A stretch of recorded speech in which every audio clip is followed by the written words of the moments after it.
Chercher des feuilles de figuier et partout, quand on dit qu'il y a sur la montagne là-bas, prière chaude, prière de la chaudière, et puis ils sont là-bas. Quand on dit maintenant il y a démonstration de la puissance, ils sont là-bas. Au lieu de chercher simplement le revêtement. Je vais vous expliquer ça tout à l'heure. Le deuxième exemple se trouve dans le livre de Zacharie. Là, il était question que le sacrificateur Josué soit dans un vêtement sale. Donc, et le Zacharie, si oui, maman, bon, ça nous peut m'auto d'Aho, Josué, et dans son vêtement sale, il était là, et l'accusateur était à côté pour l'accuser. Mais il est écrit que l'ange de l'Éternel a apparu. Et il dit, ôtez-lui ce vêtement. Revêtez-le de vêtements de justice. Le seul moyen par lequel le diable ne peut pas t'accuser, ne peut pas t'envoûter, ne peut pas t'attaquer, c'est de changer de vêtements, c'est tout. Et non, nous devons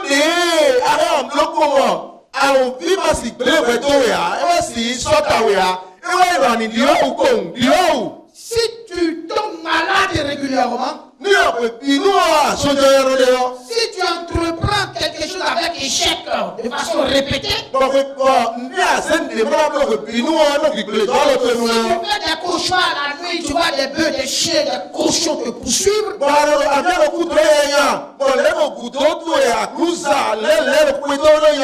si tu es toujours animé par une pensée de stress, d'angoisse et d'anxiété, tu es bouleversé dans ta pensée, tu es accusé, condamné par toi-même,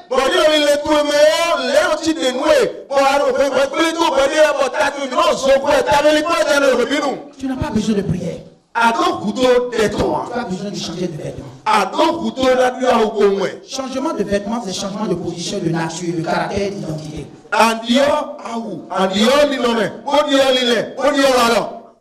C'est renoncer à sa première naissance. C'est changer sa carte d'identité, c'est changer le nom de son père. Écoutez ceci. Pourquoi c'est la maman de Jacob qui a dit à Jacob d'aller faire ça? Parce que il est écrit que l'homme doit honorer qui? Est-ce qu'il a dit d'honorer seulement son père? Mais d'honorer aussi qui? Donc pour naître là dans le monde, on a besoin de combien de personnes? Qui est qui? Regardez, c'est le père qui veut bénir. C'est la mère qui trouve autre solution. Quand la Bible dit honore ton père et ta mère, ne voyez pas notre papa qui nous a mis au monde à la maternité. Si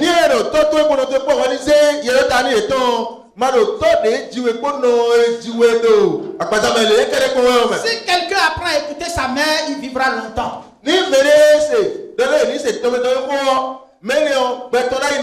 Parce que notre père, il est dans les cieux et notre mère est sur la terre.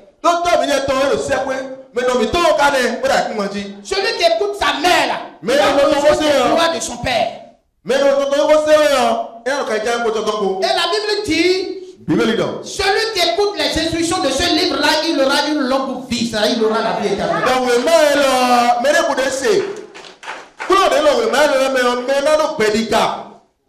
Et c'est ici notre mère qui qui nous a engendrés dans la nouvelle naissance. Bon, non, mais ton, délai Jimmy yo dit.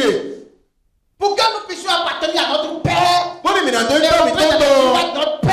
Bon, Il faut que nous soyons engendrés par notre Père.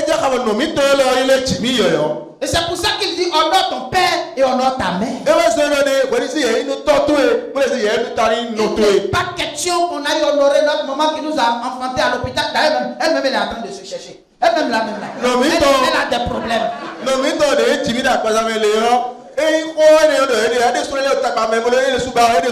Nous avons une maman immortelle et éternelle.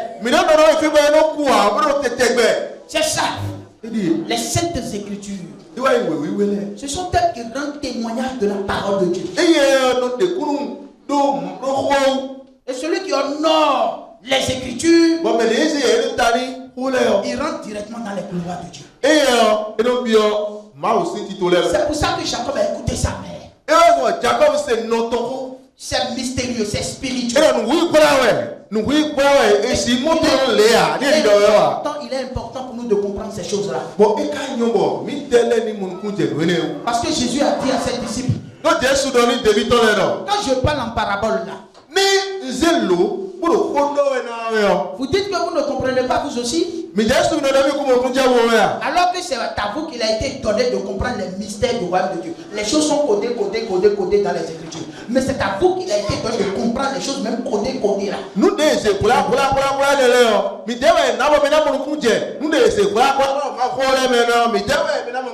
Un troisième et un dernier exemple.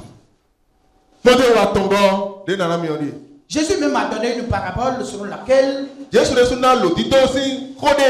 quelqu'un était venu dans un vêtement personnel. Il est venu dans un vêtement personnel. Je vais vous expliquer pourquoi il est venu tout à l'heure quand je vais finir cette deuxième partie-là. Il est venu dans un vêtement personnel, il est venu s'asseoir. Et l'organisateur passe. Mon ami, comment es-tu entré ici sans mettre le vêtement de noces?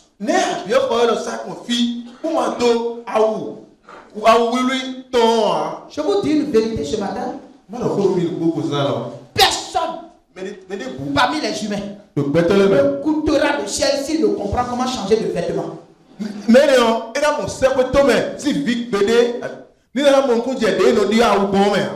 Impossible.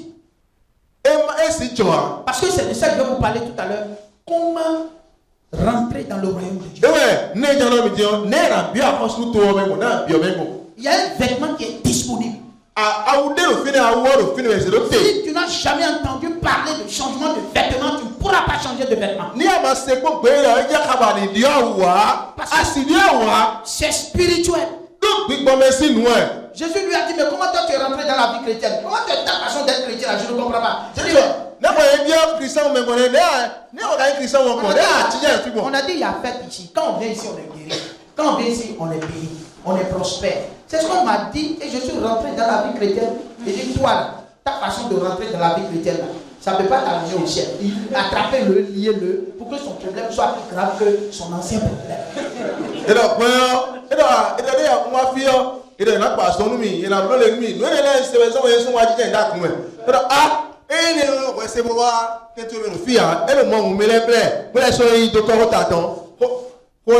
Beaucoup sont devenus chrétiens comme ça. Mais quelqu'un ils sont devenus chrétiens parce qu'ils trouvent le problème. Ils veulent trouver solution à ce problème. Non, on ne devient pas chrétien parce qu'on veut régler un problème. On doit devenir chrétien parce qu'on va changer de vêtements. On doit devenir participant de la nature divine.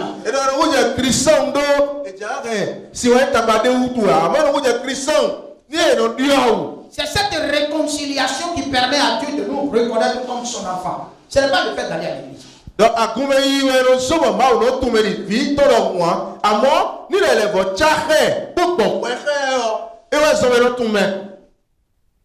Il est donc très important de changer de vêtements. Et qui a disposé son vêtement? C'est lui que nous appelons Jésus. Mais non, il y a Jésus-Christ. Est-ce que vous comprenez? Mais moi, En fait, je Jésus, c'est un nom hébreu, Yehoshua, qui veut dire la manière de sauver de Dieu. Donc, Dieu sauveur. Dieu sauveur, c'est le moyen par lequel Dieu veut sauver l'humanité. Et là, Jésus, tu mets ton point dans le mot pour les gâteaux. Donc, voilà, des mots non bon, mon pour les mécans. Et oui, il y a Jésus, il y a Jésus pour eux. Et là, voilà, des mots non bon, mon pour les mécans. Mao pour les gâteaux. Et oui, il y a Jésus. Écoutez maintenant. Luc chapitre 1, verset 31 à 33. Il a dit, et l'ange lui dit, et voici, tu deviendras enceinte, et tu enfanteras un fils, et tu lui donneras le nom de Yehoshua. Il sera grand, il sera appelé le fils du Très-Haut, et le Seigneur Dieu lui donnera le trône de David, de son père. Il régnera sur la maison de Jacob éternellement, et son règne n'aura jamais de fin. Le roi qui est établi sur le grand royaume de Dieu, c'est Jésus-Christ qui est venu dans le monde. Et quand il est venu, il a mené un sérieux combat. Il a mené quoi? Écoutez cette partie-là, parce que je vais mettre fin au fait d'expliquer sur celui qui règne, c'est-à-dire sur le Christ. Je dis qu'il règne en premier parce qu'il est l'héritier. Pas de droit de naissance, pas de droit de fils aîné, il règne. Mais en deuxième, il règne par droit de conquête. Il n'est pas resté tranquille et puis on lui a donné un pouvoir du règne. Non, il est venu conquérir son territoire. Il est venu dans le monde et il a mené un sérieux combat contre trois entités. Les trois entités qui gouvernaient, qui dominaient l'humanité de par le monde entier dans toutes les générations. Il est venu mener un sérieux combat contre ces trois entités-là. Et il a remporté la victoire. Et c'est pour ça que lorsqu'il rencontre quelqu'un, il y a quelque chose que la personne doit comprendre avant qu'il ne lui donne la victoire. Et celui-là devient maintenant plus que victorieux. Voyez, quand il a dit, nous sommes plus que vainqueurs, c'est parce que celui qui a remporté la victoire, à un moment donné, il envoie quelqu'un vers toi pour t'expliquer comment le combat s'est passé. Et tu as compris comment le combat s'est passé. Tu as compris comment il a remporté la victoire. Et il te donne maintenant la victoire. Et quand tu reçois cette victoire-là, c'est fini. En ce moment, tu deviens enfant de Dieu. Et dans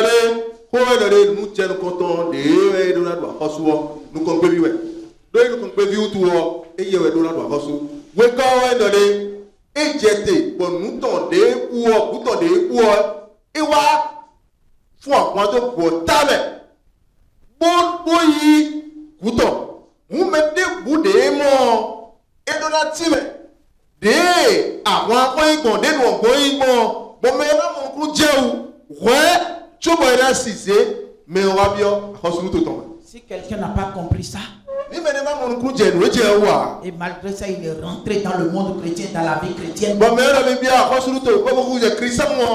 il ressortira encore.